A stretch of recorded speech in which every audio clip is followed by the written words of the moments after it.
My name is Rachel, and I never imagined the night that would finally split my family in two would start so casually over a plate of roasted chicken and mashed potatoes. We were seated at the long oak table in my parents' home, the same table where I had eaten countless meals growing up. My father cleared his throat, lifted a hand, and without any warning, slid a set of keys across the polished surface. The keys were mine. "These are for Lily," he announced, nodding at my younger sister. "She can stay in your apartment for a while. It just makes sense." For a moment, the clinking of silverware stopped. My mother smiled nervously, as if she was offering a gift that I should feel honored to give. Lily's eyes lit up with that smug assurance she had always carried, the kind that told me she expected the world to bend for her. And in that instant, I realized they were not asking me. They were telling me. I remember staring at those keys, the same keys I had worked years to earn. That apartment downtown was not just a place to live, it was my sanctuary. My proof that all the nights of scrubbing dishes at diners, managing 3 jobs during college skipping vacations, and sleep had amounted to something real. It was mine. And now, without so much as a conversation, my parents were handing it over to Lily. The blood in my veins ran cold. I forced myself to stay calm, my face a mask, though my chest burned with betrayal. I looked around that table at the people who were supposed to love me unconditionally and saw only expectation. They assumed I would stay silent, that I would nod, that I would sacrifice again, because that was the role they had assigned me since childhood, the reliable one, the strong one, the daughter who never needed help. But this time was different. As the silence stretched, I leaned back in my chair, steadying my voice. "That apartment," I said softly, "has not been mine for 6 weeks now." The words dropped like stones in water, rippling through the room. My mother's fork clattered against her plate. My father blinked, confused, then angry, as if I had broken a contract I never signed. Lily's smile faltered, twisting into shock. I watched the disbelief spread across their faces, and for the first time in my life, I felt a surge of power. For years, I had been the background character in my own family, my achievements dismissed, my boundaries ignored. But tonight, I held something they did not expect: control over my own story. You see, this moment had been building for decades. From birthdays forgotten, to tuition unpaid, from empty applause at my graduations, to endless rescue missions for Lily, my parents had set the stage for this rebellion without even knowing it. And now, as the truth hung in the air, I was no longer the girl who silently endured. I was the woman who had drawn a line. This was the night everything changed. Before I take you deeper into this story, I want you to imagine something. Have you ever had a moment when your family crossed a line so boldly that your breath caught in your chest? A moment when you realized the people who were supposed to protect you had instead treated you as expendable. If you know that feeling, if you have lived that silence, then you understand exactly where this story begins. And if you are listening now, I want to know where you are tuning in from. Drop a comment below. Tell me your city, your state, your corner of the world.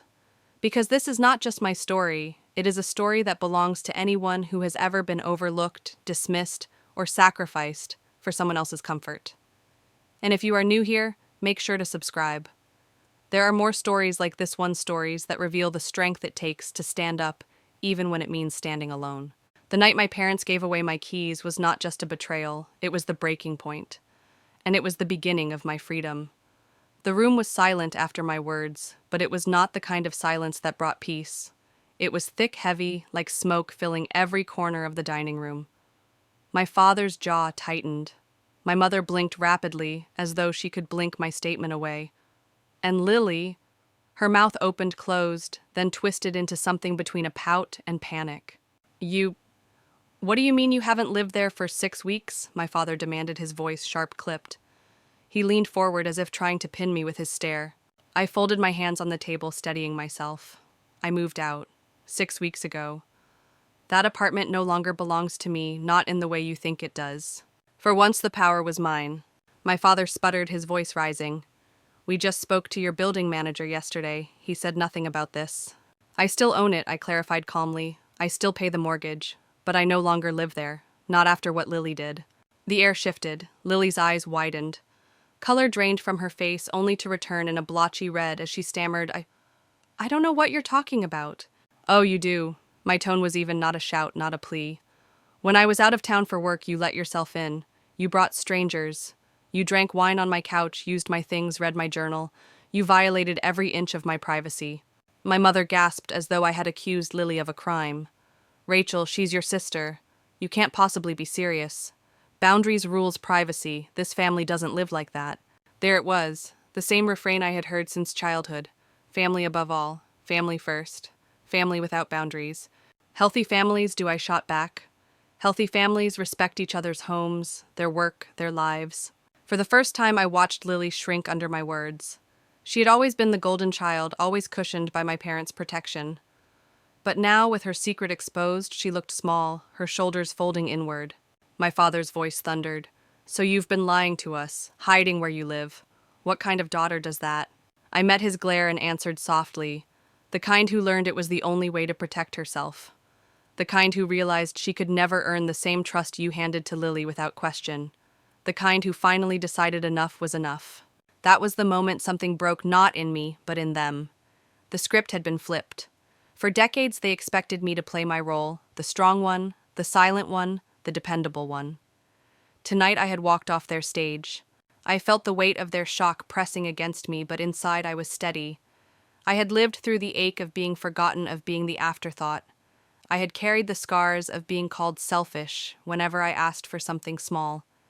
But now their words bounced off me like dull arrows. I was no longer a child waiting for their approval. Let me pause here. Have you ever had to say no to someone who thought they owned your yes? Have you ever had to look into the eyes of people who believed your sacrifice was their right and tell them, not anymore?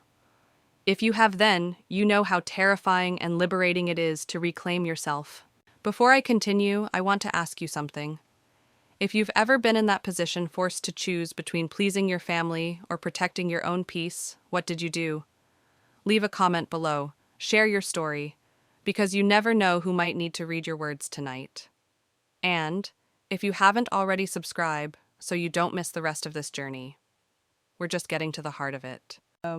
Back at the table, my mother reached for my hand, her voice breaking. Rachel, you've always been so independent. That's why we didn't worry about you. But Lily, she needs more help. Don't punish her for being sensitive. I withdrew my hand gently. No, Mom. You didn't worry because you decided my needs didn't matter. You built her a safety net and told me to walk the tightrope alone. That ends tonight. Tears spilled down her cheeks, but I did not soften. I had softened my whole life, and where had it led? To this moment, where my family handed my hard-earned home to someone who had never respected me. For once I stood tall, steady in the storm, and as my father's face hardened and Lily's tears finally came, I realized this was not just a declaration, it was a promise. The old Rachel, the girl who folded, who swallowed her words, who gave away her peace, was gone. This was the start of a new story. When I think back to where this story really began, it is impossible not to see the patterns stretching all the way to childhood. I grew up in the suburbs of Indiana in a tidy brick house with a front lawn my father mowed every Saturday. From the outside, we looked like the perfect family. Inside, though, I was a ghost. My younger sister Lily always stood in the spotlight. From the moment she was born, my parents poured every ounce of energy into her needs, her talents, her whims. I, on the other hand, was expected to manage. I heard it so often it might as well have been my nickname, Rachel will manage. The memory that still burns brightest is my 16th birthday. I had been hinting for months that I wanted to gather a few friends at my favorite pizza place. Nothing extravagant, just laughter, greasy slices, and maybe a cake. The day arrived and nothing. My mother was rushing Lily to a dance rehearsal. My father had too much work. By evening, I sat alone in my room with a small pepperoni pizza. I ordered myself, flipping through college brochures as though they could keep me company. 5 years later, when Lily turned 16, our parents rented an entire venue. They hired a DJ, invited half the school, and presented her with a used car wrapped in a giant red bow. I stood at the back of the crowd clapping like everyone else, pretending my chest did not ache. School events only sharpened the divide. I had joined honor society debate team, anything to prove myself. My parents rarely came. When I graduated second in my class, I gave a speech to a sea of faces, but my mother was turned around in her seat, snapping photos of Lily in the audience instead of listening to me. Later, I overheard her telling relatives Rachel has always been fine on her own. But Lily, she needs us. That was the script. I was the capable one, the girl who could survive neglect. And Lily was the fragile one, showered with attention and shielded from consequences. Looking back, I see how each forgotten moment shaped me. Every missed birthday, every empty seat at my ceremonies, every time my hard work was brushed aside, it all carved into me the belief that I was invisible.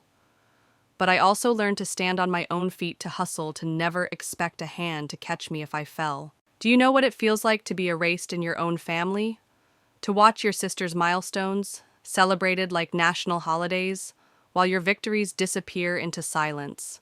That loneliness becomes a kind of training. It teaches you to smile when you want to scream, to nod when you want to cry. If you've lived that, tell me in the comments. Have you ever been the forgotten child, the one who worked twice as hard for half the recognition? I want to hear your stories, because those truths deserve to be seen. My father used to say, family helps family. It was his mantra. But what he meant was that family helps Lily. When she needed rides, when she wanted tutors, when she got herself tangled in drama, they swooped in. When I needed tuition, I worked 3 jobs. When I wanted them at my debate finals, they were too busy. I learned early that speaking up only earned me labels: too sensitive, jealous, ungrateful. So I built walls. I separated my family life from my real life. My laughter, my pain, my friendships. They existed outside the house with the white shutters and carefully trimmed bushes. Inside, I played the role they had written for me. Quiet, dependable, invisible. By the time I turned 18, I had mastered the art of disappearing in plain sight. My parents thought this made me strong. They mistook silence for resilience. But the truth is, every ignored milestone, every time I sat alone with a candleless pizza, left cracks in me. Cracks I would spend years trying to patch with achievement. And yet somewhere deep inside, even as a teenager, I knew this: one day the cracks would widen into something unstoppable. One day I would refuse to play their role. That day finally came at the dinner table when they pushed my keys toward Lily. And the girl who once sat alone at 16 finally found her voice. College was the battlefield where the divide between Lily and me became impossible to ignore. By then, I had already accepted that if I wanted something, I would have to claw my way to it alone. I applied to Northwestern University with a dream of studying marketing and digital media. The acceptance letter felt like a golden ticket, but reality hit fast. How would I pay for it? My parents contributed what they called all we can afford. It was $500 each semester. $500. That would not even cover the price of my textbooks, let alone tuition. I remember staring at that check, my mother's neat handwriting in the memo line, and realizing it was more symbolic than supportive. They wanted to soothe their conscience, not truly shoulder the cost. So I built a life around exhaustion. Mornings behind the counter of a coffee shop, steaming milk until my fingers burned. Evenings shelving books in the campus library, the dust clinging to my clothes. Weekends waiting tables, memorizing specials while trying to keep my GPA from slipping. My calendar was a patchwork of shifts and deadlines, my body a machine that ran on caffeine and willpower. Every dollar I earned went straight to tuition, rent, or the stack of used books on my desk. Meanwhile, Lily's college experience at the University of Chicago looked like a glossy brochure. My parents paid her rent, covered her meals, and even slipped her spending money so she could focus on her studies. She switched majors 4 times, took a semester off to find herself in Europe, and still graduated debt-free. When she struggled in class, my father hired tutors. When she wanted to live off campus, my parents covered the deposit. I would come home for holidays, my eyes ringed with dark circles from late-night shifts, only to hear my parents brag about how brave Lily was for exploring her creative side. They asked her about Paris cafes and art museums. They asked me nothing. My exhaustion was invisible to them, my sacrifices reduced to a single word: independence. Looking back, I can still feel the resentment simmering beneath my skin.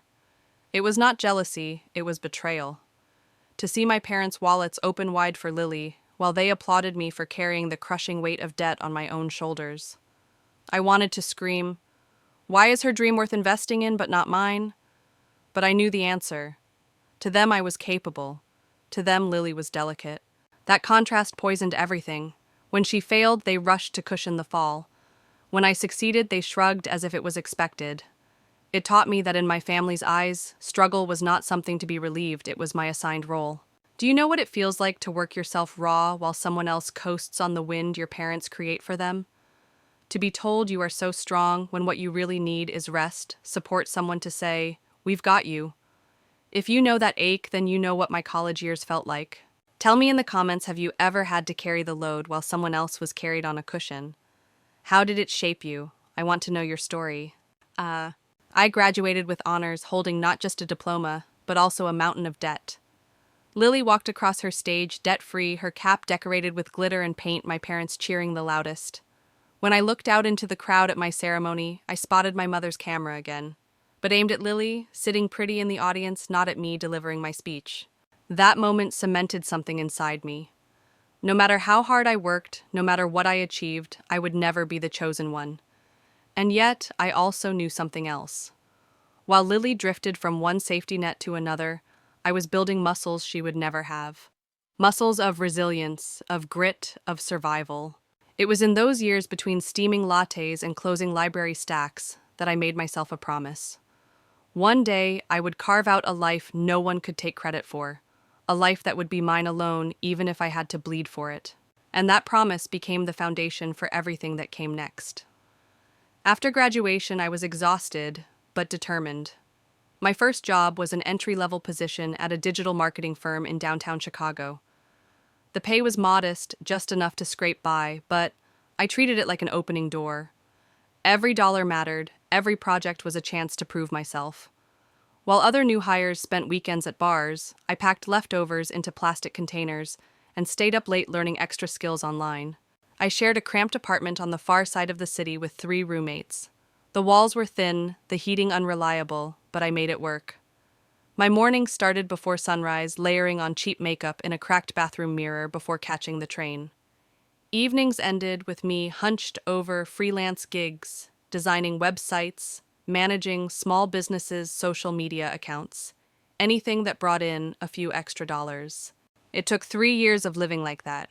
3 years of saying no to vacations, 3 years of watching pennies, 3 years of celebrating promotions with takeout instead of champagne before I finally had enough for a down payment.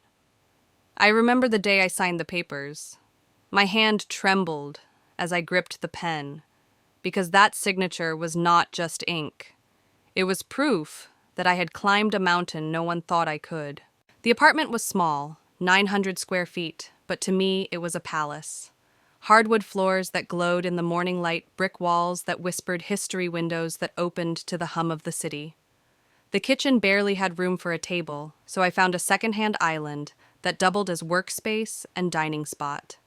Every piece of furniture was a story. The gray sectional couch took 6 months of overtime to afford. The mismatched bedroom set came from thrift shops, refinished by my own hands. Nothing matched perfectly, but everything was mine. I remember standing in that space on the first morning, the city waking outside, and thinking, this is freedom. After years of watching Lily float on cushions provided by my parents, I had built something from stone and sweat. But here's the twist: freedom built on exhaustion comes with its own cracks. I was proud, yes, but I was also fragile, stretched thin, and yearning for recognition that never came. When my parents visited for the first time, I gave them the tour with a smile that barely hid my hope. I waited for them to say, "We're proud of you." Instead, my mother touched the exposed brick and said, "It's a little small for 2 people. Are you sure this is safe?" They did not see the miracle. They only saw what was missing. Lily, of course, came later with wide eyes, murmuring, "This is so perfect for entertaining." At the time, I thought she was admiring. I did not realize she was calculating. Do you know what it feels like to finally win, only to have your victory dismissed as not enough? That apartment should have been my triumph. But to my family, it was just another thing to fold into Lily's story. And I want to ask you, have you ever worked years for something saved, bled, sacrificed, only to have it brushed off? Share it in the comments. Your story matters here, even if it never mattered to them. But still, in those early days, I loved my sanctuary. I cooked pasta on that tiny stove, curled up on the couch with thrifted blankets, hosted friends who laughed and clinked glasses without judgment. That space was proof that independence could be beautiful. And yet under the pride, a new fear took root. What if they tried to take it? What if after all I had endured, my family once again found a way to make my sacrifices invisible? I brushed the thought aside then.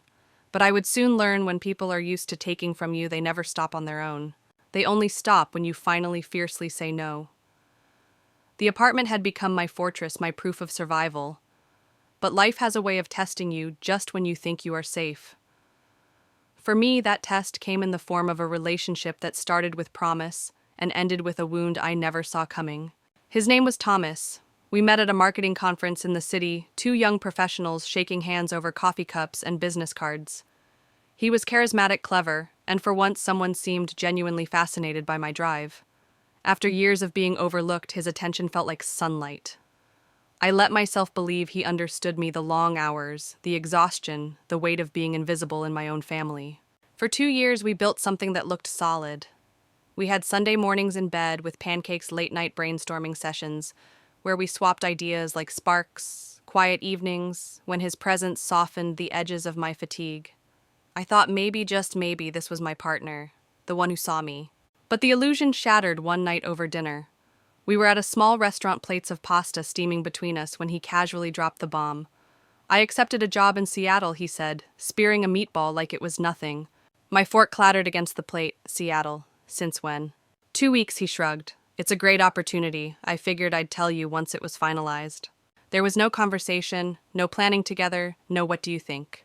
It was a decision made as if my life, my love, my apartment, all of it was an afterthought. I sat frozen, the noise of the restaurant fading into a dull roar in my ears. "Thomas," I managed, my voice shaking. "This isn't just your life, this is ours. Or was I wrong about that?" He looked surprised, almost confused, as if the idea that I might expect a voice in his decision was unreasonable. That was the moment I understood he did not see me as a partner. I was a chapter, not the story. The breakup came swiftly after that. One box of his things, one set of keys returned, one empty side of the bed. What lingered, though, was the hollow ache. It was not just losing him, it was the realization that even in love I was easy to dismiss. For weeks, the silence in my apartment felt suffocating. I stared at the couch we had chosen together, the mugs we had bought at a street fair, the photos framed on the shelf. Each object whispered betrayal, and though I tried to drown it in work, in long walks by the river, in late nights with friends, the truth lingered. I had built a fortress, but I had not yet built trust in myself. Do you know what it feels like to realize you gave someone your heart, only to learn they never thought to guard it? That sting leaves more than heartbreak. It leaves doubt. Doubt about your judgment, your worth, your place in anyone's world. If you've ever been blindsided like that, tell me in the comments. Have you had a partner make a choice that erased you from the equation? Your voice deserves to be heard here. Ironically, it was during those months of loneliness that I clung more tightly to my family. I thought maybe Sunday dinners would fill the gap. I called my mother more often, sent thoughtful gifts for birthdays, tried to prove I was still connected. But sitting at that table, listening to endless stories about Lily, her third try at grad school, her latest boyfriend, I realized nothing had changed. My heartbreak barely registered. My life was invisible once again. And yet something inside me was shifting. The breakup had cracked open the truth I had buried. If I did not start protecting myself, no one else would. My apartment had been my proof of independence, but it could not be my only defense. I needed something deeper. Thomas left me, yes, but in the empty silence he created, I began to hear my own voice. And that voice was whispering, "Rachel, it's time to stop waiting for someone else to value you. It's time to start valuing yourself." After Thomas left, I tried to find comfort in routine. My life narrowed down to 2 worlds: work in the city and family dinners on the weekends. On paper, those gatherings looked like a healthy tradition, a chance to sit around the same oak table, share a meal, laugh about the little things. But the truth, those dinners were performances, and I was only ever cast in a supporting role. Every second Sunday, I drove 40 minutes from Chicago back to the suburb where I grew up. My mother greeted me with a distracted hug before immediately fussing over Lily, whether she was eating enough, whether she had a ride home, whether her coat looked warm enough. My father filled his plate and nodded absent-mindedly while Lily launched into her latest story. And me, I was the background applause. When Lily dropped out of her second graduate program, the dinner conversation stretched for hours about how brave she was to admit it wasn't working. When she broke up with a boyfriend, my parents dissected every detail, reassuring her she deserved better. Meanwhile, when I hinted at a big project at work or a potential promotion, the subject changed before I could finish a sentence. I learned to smile, nod, and pass the potatoes. Do you know what it feels like to sit at a table full of family and feel utterly invisible? It is not the silence that hurts. It is the way your presence is treated like filler, like scenery in the drama of someone else's life. Ari, there was one Sunday I will never forget. I had spent weeks preparing a presentation for a major client at the firm. I was nervous, but proud, certain I was stepping into a new stage of my career. That night at dinner, I mentioned it casually, waiting just once for someone to look up to say, "That's incredible, Rachel." Instead, my mother gasped, interrupting me mid-sentence. "Lily, did you say your roommate might be moving out? Oh, that could be so stressful for you. Maybe we should help with rent." And just like that, my moment disappeared. I chewed silently on roast chicken, my throat tight, realizing I had just become invisible again. But here's the truth. I had been trained for this invisibility since childhood. Every smile I forced, every story I swallowed down, every quiet nod was survival. I knew if I spoke up, I'd be labeled jealous. If I showed hurt, I'd be called too sensitive. So I became the actress who played the good daughter, while inside I built walls higher and higher. Yet those walls came at a cost. When you spend years pretending you are fine, even you start to believe it. But beneath the polished mask I was cracking. Let me pause here because I know some of you watching have sat at similar tables. Have you ever been the one no one asked about, the one who kept giving and giving while waiting for the smallest scrap of recognition? Tell me in the comments. Your words matter here. As I cleared plates and stacked them in the kitchen sink that night, I caught my reflection in the window. I looked calm, collected, polite. But I barely recognized myself. My life, my real life, was happening elsewhere. In the city, in my apartment, in the quiet spaces I carved for myself. And yet, here I was, playing the role they had written for me once again. Driving back to Chicago, later headlights stretching ahead on the dark freeway, I made a silent promise I could not keep living like this. These dinners were not connection. They were a stage where I performed invisibility. If I wanted to breathe, if I wanted to live, something had to change. What I did not know then was that Lily would soon cross a line so bold it would shatter even the flimsy illusion of family harmony. The walls I had built to protect myself would be tested in ways I could never have imagined.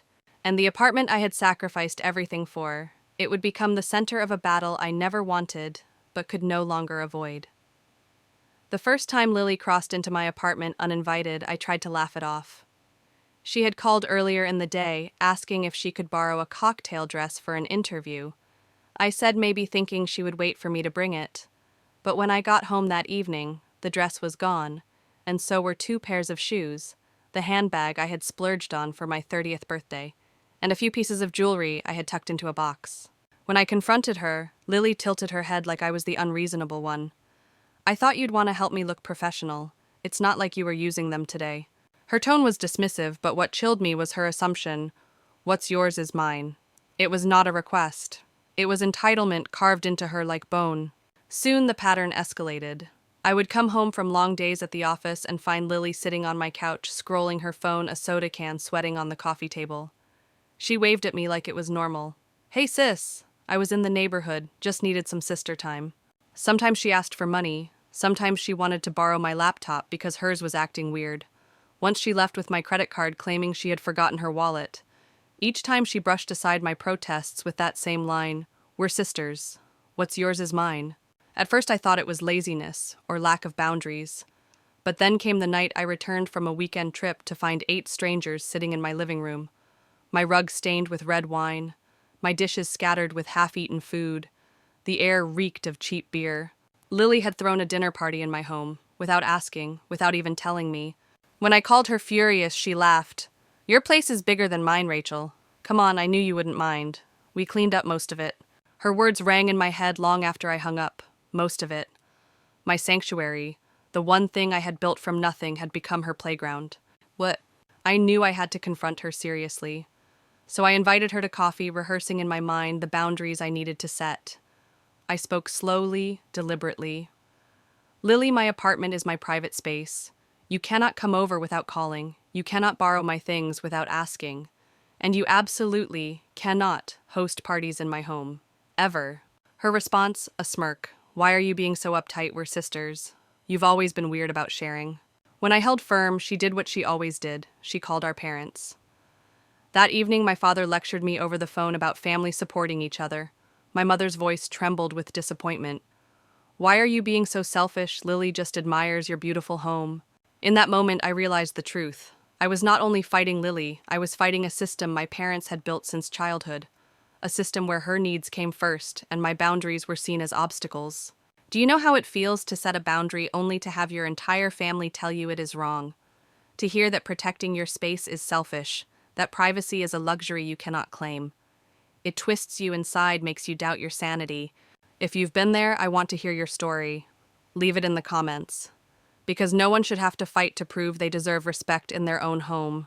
The validation did not come from my family. It came from a friend, Jessica. She had been at my place one afternoon when Lily showed up uninvited. Jessica watched in silence as Lily rifled through my mail, slipped on one of my sweaters, and asked for cash just until payday. After she left, Jessica turned to me, her voice sharp with concern. Rachel, that's not normal. She's not respecting your space at all. Her words hit me harder than my parents' dismissals. Because deep down I already knew it. I had just been too conditioned to believe my own instincts. But the damage was spreading. Things began to move in my apartment. My passport, once in a drawer, turned up on a bookshelf. Financial documents were out of order. A pair of wireless earbuds vanished. The place I had built with sweat and sacrifice no longer felt safe. And with every violation, I felt my grip on peace slipping. The line between sanctuary and battlefield was disappearing. The breaking point came on a gray Monday evening, the kind of day where the city felt heavy with rain clouds.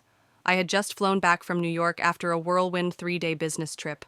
My team had pitched a major campaign to a potential client, and the meetings had gone better than I dared to hope. My boss even hinted at a promotion if we landed the account. I carried that hope home with me like a spark. But the spark died the moment I opened my front door. The apartment that once smelled faintly of lavender candles and fresh coffee now reeked of stale alcohol and rotting takeout.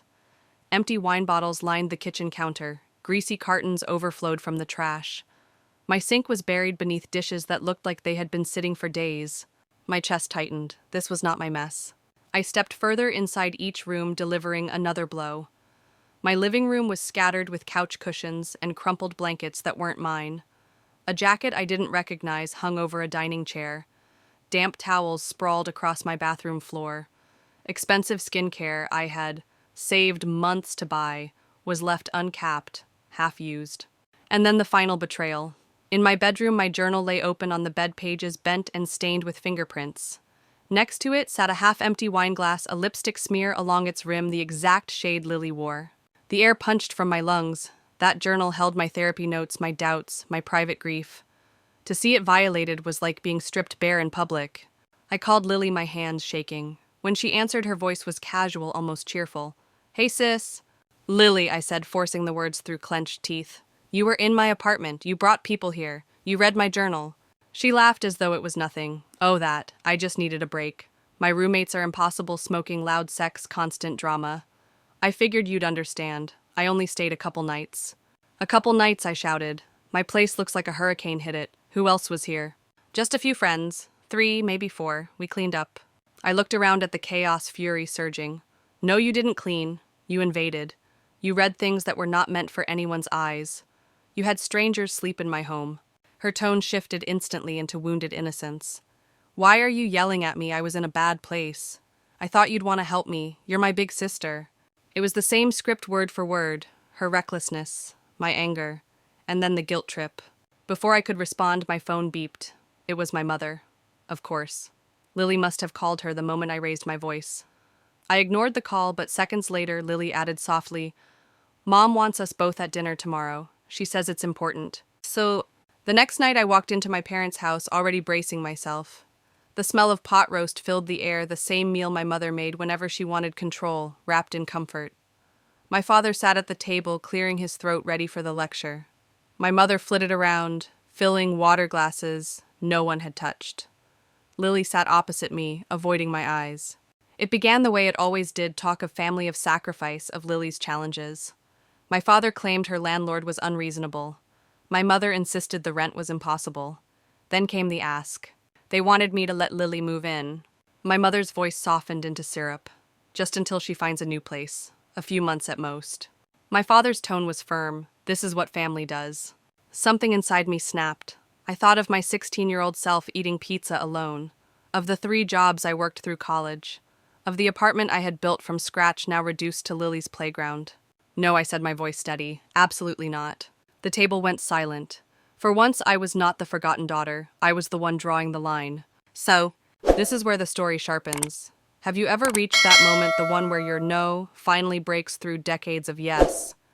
Where your chest burns, your voice shakes, but you know you cannot back down. I want you to stay with me for what happens next, because this was only the beginning of the battle. Make sure you're subscribed so you don't miss how this confrontation spiraled into the moment I finally walked away from the role they forced on me. The truth is that dinner was not just another lecture. It was the night I realized my family never intended to respect my boundaries, and it was the night I began planning my escape. That dinner was supposed to be about helping Lily, but it turned into something else entirely. It was my trial. My parents sat across from me not to listen, but to correct, to bend me back into the role I had carried since childhood. My father leaned forward, his voice deep and commanding. Rachel, family helps family. Your sister needs you. My mother nodded, her hand clutching Lily's as if she were a fragile bird. She admires you so much. Don't punish her for struggling. Punish her. I wanted to laugh, but the sound caught in my throat. How many times had I been punished by their indifference? How many birthdays had they forgotten? How many milestones had they skipped? Yet now I was selfish because I refused to hand over my home.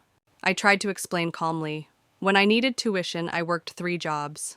When I needed a place to live, I found roommates. When I wanted a home, I saved for years. I carried myself. No one carried me. That's different, my mother cut in quickly. You've always been so independent, so capable. You don't need the same support. Her words burned. Capable, independent. Those had always been the excuses for giving me nothing, for letting me drown while Lily floated on lifeboats they provided. My father's voice hardened. You're being selfish. She has nowhere to go. That word selfish was their favorite weapon. Every time I said no, every time I asked for even the smallest recognition, it was selfishness. But for the first time, I did not shrink under it. I'm not being selfish, I said, my voice shaking but strong. I'm protecting myself. I'm protecting my home. I'm protecting my peace. Lily finally spoke, her voice low, trembling with the practiced innocence she had wielded all her life. Where am I supposed to go now? I have nothing. For a moment, guilt pricked at me, the same old reflex. But then I remembered the open journal on my bed, the wine stains on my rug, the countless times she treated me as her safety net. My sympathy hardened into steel. That's not my problem, I said softly. It has never been my problem. But somehow it has always been made mine. That ends tonight.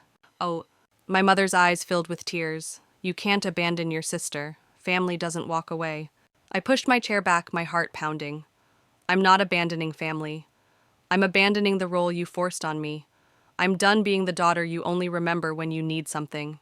The room fell into chaos, my mother pleading, my father furious, Lily crying real tears now streaking her makeup. But I did not waver. Do you know what it feels like to finally speak the words you've swallowed for decades? To pour them out raw and trembling and realize the world doesn't collapse when you stop pleasing everyone else? That was the fire running through me that night. And I want to know, have you ever been called selfish just for daring to protect yourself? If you have, leave a comment below, because selfishness is not the same as self-preservation. And too many of us confuse the two. That night I drove back to the city in silence. My hands gripped the steering wheel so tightly my knuckles turned white. My tears blurred the road, but beneath the grief was clarity. Nothing would change, not unless I changed it. My parents would always excuse Lily's chaos. They would always dismiss my needs. And if I kept waiting for their approval, I would spend my whole life handing over pieces of myself until there was nothing left. So, as the city lights rose on the horizon, I made a vow. This was the last time I would let them script my role. From now on, I would write my own story, even if it meant tearing away from the only family I had ever known. And in that vow, I felt something new, a spark of freedom, a glimpse of the woman I was becoming. The so-called family dinner that followed was not a meal. It was a carefully staged intervention designed to corner me into compliance. The smell of pot roast filled the kitchen, the same dish my mother used whenever she wanted to set the tone of comfort. My father sat at the head of the table, his fork poised like a gavel. Lily kept her eyes low, her phone resting in her lap, pretending disinterest but radiating expectation. I knew what was coming before the first bite. The silence was too heavy, the glances too rehearsed. For 15 minutes, the clatter of silverware was the only sound. Then my father placed his fork down with deliberate precision. That gesture alone was the signal. He was about to deliver the verdict. "Your sister has had some challenges recently." He began, his voice calm, but edged with authority. Challenges. That was the word they always used to disguise Lily's pattern of irresponsibility. My mother jumped in, her tone syrupy. "Her landlord has been completely unreasonable, raising the rent without warning." I looked straight at Lily. She muttered under her breath, "He gave me 2 months' notice." So there it was, the truth trying to slip through. But no one cared. The story had already been written, and my role was clear. My father leaned forward. "The point is, Lily needs temporary assistance. We have always taught you girls that family helps family." And then my mother delivered the dagger with a smile. "Rachel, you have that lovely apartment with so much space. Just until Lily finds a new place. A few months at most." The words hit like acid. After everything, after the stolen clothes, the parties in my absence, the invasion of my journal, they still believed I should hand her the keys. I put my fork down. Absolutely not. The firmness in my voice startled even me. The air cracked. My father's eyes hardened, his tone dropping to a warning growl. "Your sister needs help. This is what family does." I leaned forward, my pulse hammering in my ears. "No. This is what our family does for Lily." When I needed tuition, I worked 3 jobs. When I needed a place to live, I scraped by with roommates. When I wanted to buy a home, I saved for years.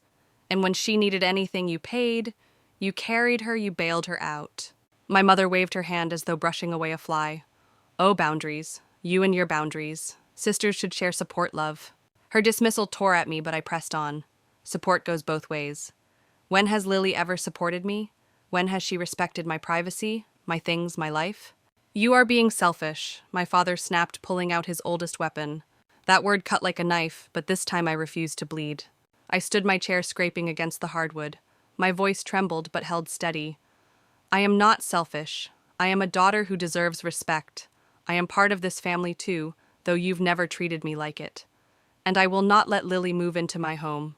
Not for a day, not for a week, not for months. Never." Tears welled in my eyes, but I did not hide them. I let them fall, streaking down my cheeks as the words I had swallowed for decades poured out like floodwaters. "So am I," whispered, my throat raw. "I am family too, but that has never mattered to you." Driving back that night, my vision blurred through tears. I gripped the steering wheel until my knuckles whitened. Rage, sorrow, grief, they collided inside me like a storm. But cutting through it all was one clear thought. Nothing would ever change, not unless I changed it. And that night in the quiet of my car, I realized something life-altering. I could no longer wait for my family to see me. I would have to see myself. But do you know what it feels like to finally stop begging for a seat at the table?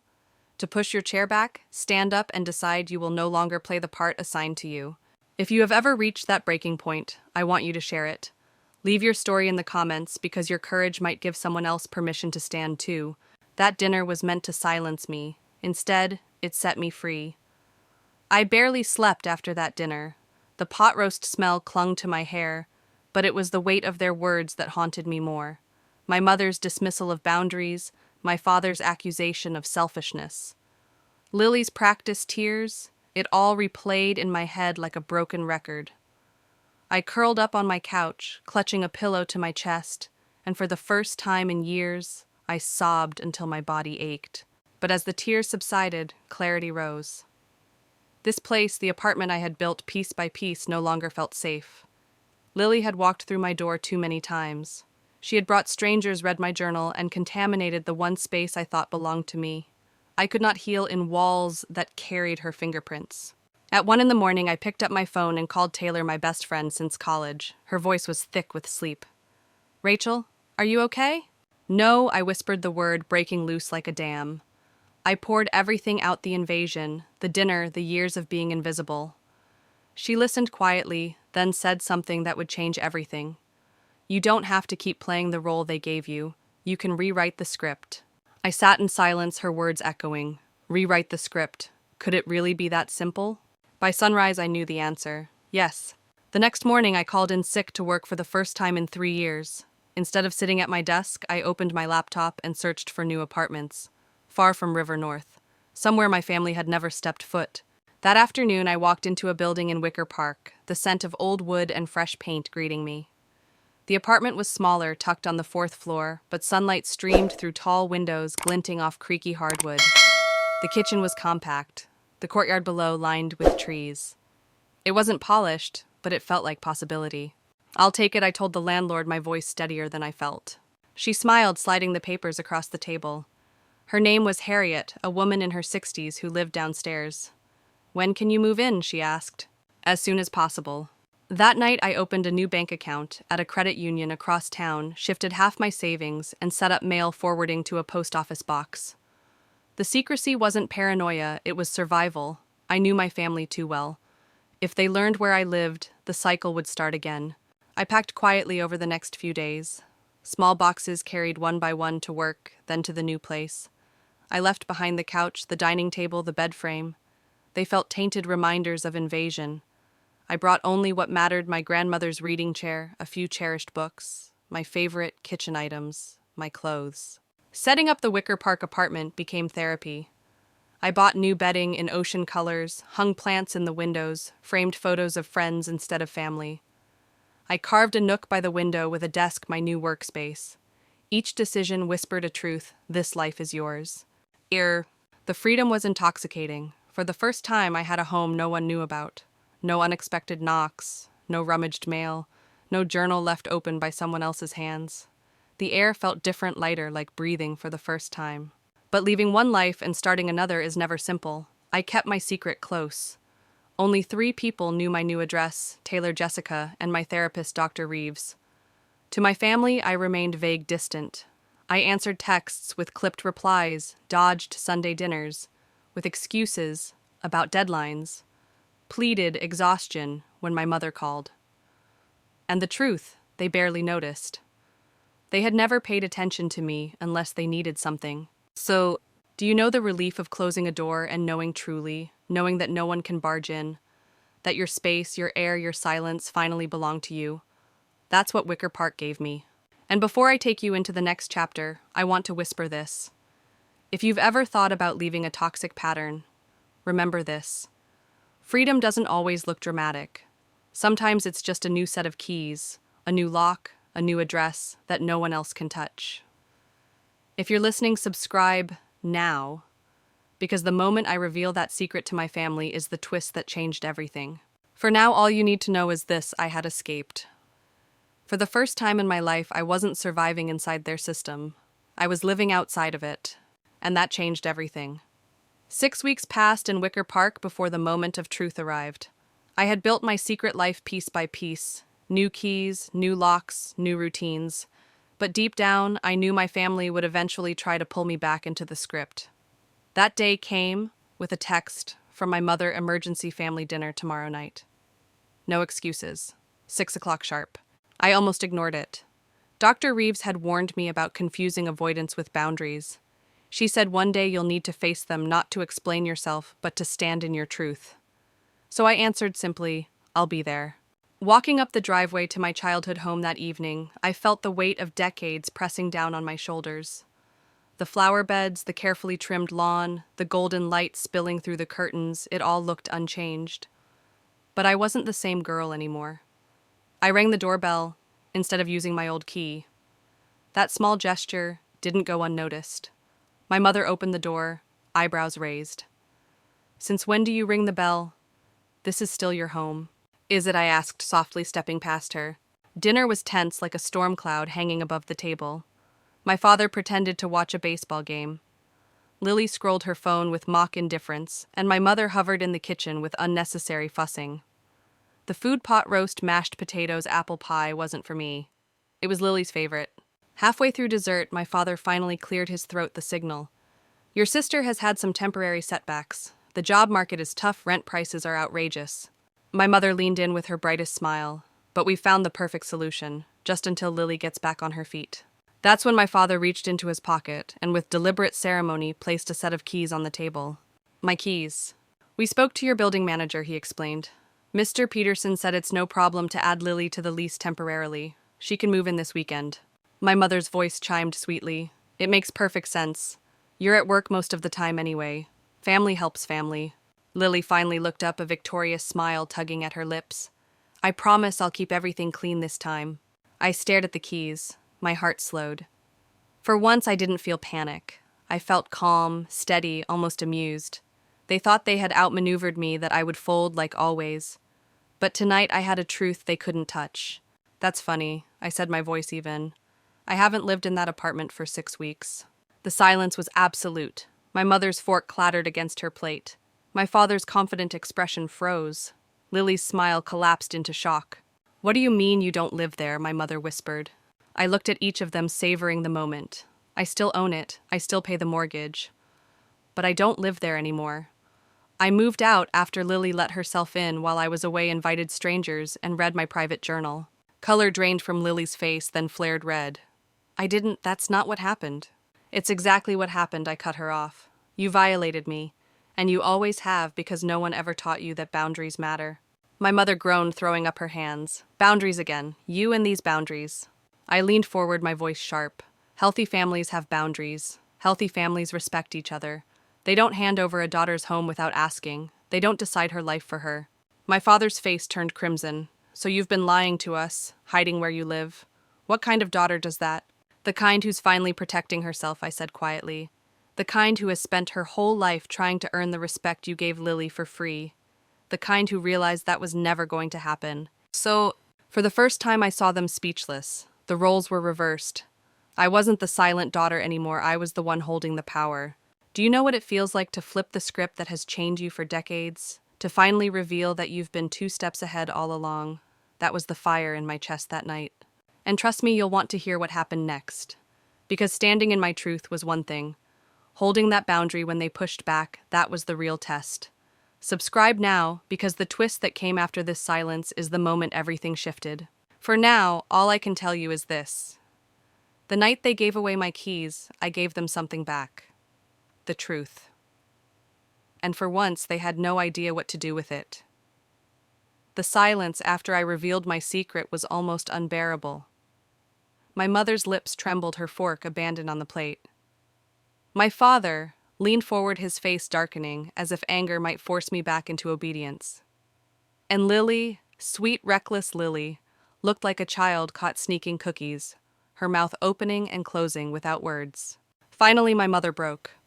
Rachel, you've always been dramatic. We have treated you and your sister exactly the same. A laugh escaped me, short and bitter. Mom, that's not true. When Lily needed tuition, you paid. When I needed it, I worked 3 jobs. When she lost apartments, you bailed her out. When I bought mine after years of sacrifice, you barely noticed until you decided it could solve her problems. My father slammed his palm on the table. That's completely different. Lily is sensitive. She needs more support. And I was capable. I finished for him, my voice calm but firm. So capable you decided I didn't need parents at all, just observers. You raised me like a tool, not a daughter. The words hung heavy in the air. My mother dabbed at her eyes with a napkin. We never meant to hurt you. I held her gaze. But you did. Every time you ignored me. Every time you dismissed me. And this giving my keys to Lily without asking, this is the final proof. Across the table, Lily's tears finally spilled. Where am I supposed to go now? I have nowhere. Her voice was small, vulnerable, but I didn't bend this time. That's not my responsibility. It has never been mine, but somehow it always became mine. Not anymore. My mother gasped, clutching her chest as though I had struck her. You can't just abandon your sister. Family doesn't abandon family. I stood, pushing my chair back slowly, deliberately. I'm not abandoning family. I'm abandoning the role you forced on me. The fixer. The reliable one. The daughter who doesn't matter unless she's useful. That role is dead. My father's voice cracked with fury. You can't just walk away. We need to discuss this as a family. I shook my head. I've been trying to discuss this my entire life. You've never listened, not once. I grabbed my purse, heart pounding, but steady. When you're ready to have a real conversation, one where my feelings matter as much as Lily's, you know how to reach me. Behind me, Lily sobbed, "You're so mean, I just needed help." For the first time, I looked directly at her. Not as my sister, not as the golden child, but as a woman who had chosen time and time again to take from me. "You've always needed help, Lily, and I always gave it even when it broke me. But that ends today. You'll figure it out." Walking toward the door, my mother's voice followed, high-pitched and desperate. "Rachel, wait. Family is forever. You can't just walk away." I paused, my hand on the doorknob. Slowly, I turned back. I'm not walking away from family, Mom. I'm walking away from a system that erased me. I still love you. I always will. But I will not live as Lily's safety net anymore. I refuse. Then I stepped outside, the night air cold against my face. For the first time, the weight slid off my shoulders. My hands should have been shaking, but they weren't. My chest should have been tight, but it wasn't. Instead, I felt something I hadn't felt in decades. Peace. But do you know what it's like to finally stand up and not crumble, to speak truth with your whole chest, even through tears, and realize no one can take it back from you? That was the gift of that night. And let me tell you, this story doesn't end here. Because once you break a family system, they don't let go quietly. They fight back. They twist. They guilt. They demand. And the real test isn't the first. No, it's holding that no when the storm hits. Subscribe now, because the storm was coming and I had no idea how strong it would be. That night at the dinner table was my line in the sand, and once it was drawn, there was no erasing it. The days after that confrontation felt unreal, as if I had stepped out of one life and into another. My phone lit up constantly, calls from my mother, terse texts from my father, erratic messages from Lily that swung between venom and begging. At first I ignored them. Dr. Reeves had taught me to notice the pull of guilt without acting on it. Just because they demand your attention doesn't mean you owe it, she had said. So I let the phone buzz and focused on my new life in Wicker Park. But the messages grew louder. My father's words were sharp and cold. "Your mother is heartbroken. Lily is staying with a coworker in a tiny place. This is not how we raised you."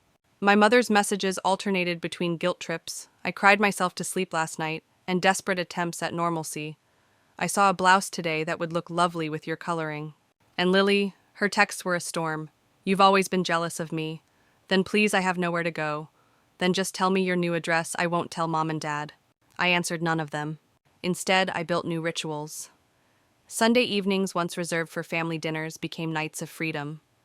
I called friends, wandered through my neighborhood, cooked elaborate meals just for myself. Sometimes I attended yoga classes at a studio down the street, my body learning how to release the tension I had carried for years. Slowly, the emptiness I once feared became possibility. 3 weeks later, I met my parents at a coffee shop halfway between their house and my office. Neutral ground. They looked older, more fragile. My father's shoulders were stooped, my mother's smile strained. "You look well," my mother said carefully. "I am well," I answered, sipping my latte. "Work is good, life is good." My father cleared his throat. "Your sister asks about you." I nodded but said nothing. The conversation stumbled forward, small talk about neighbors' gardens, baseball. But then my mother's eyes filled with tears. "We miss you, Rachel. The house feels empty without you at Sunday dinners." I held her gaze. "I haven't lived at home in 12 years, Mom. You only miss the role I played, not me." She dabbed at her eyes. "We never meant to make you feel less important than Lily." I believe that I said, "But you did. For years. You called me capable, independent, and used that as an excuse to give me nothing. And when I set boundaries, you treated it like betrayal." For once, my father stayed quiet. He stared into his coffee, the lines on his face deeper than I remembered. Finally, he muttered, "We should have asked you before involving your apartment."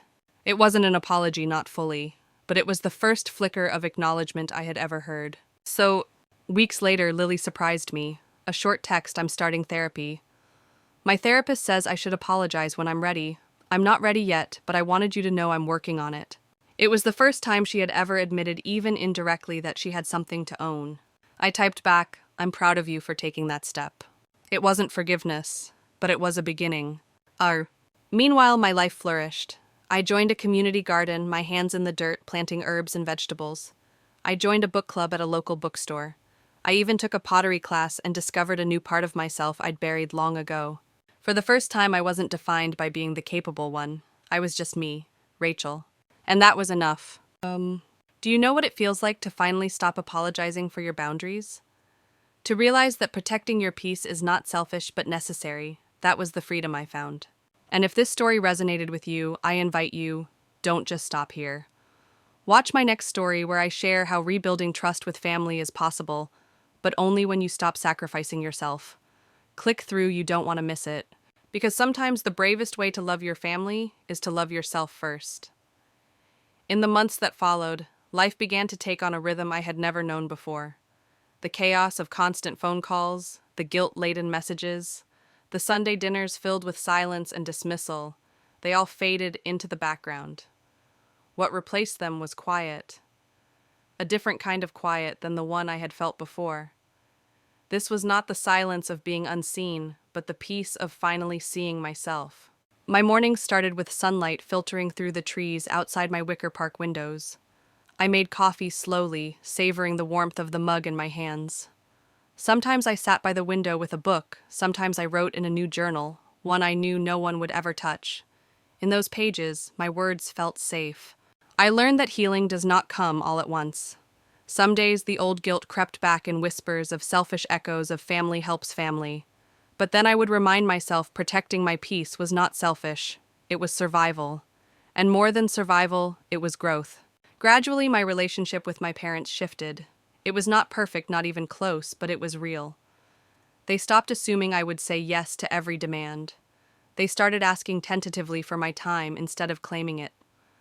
There were still stumbles, but even small changes felt like victories. Lily and I moved cautiously step by step. Her therapy gave her new words, and eventually a real apology. Not vague excuses, but acknowledgement of what she had taken from me. I didn't rush forgiveness, but I let the door crack open. The greatest lesson I carried was this. Sometimes loving your family means drawing the line that keeps you whole. Sometimes the bravest act is saying no. And as I sat in my small apartment surrounded by plants, books, and laughter from new friends, I finally understood my worth was never theirs to decide. It had always been mine.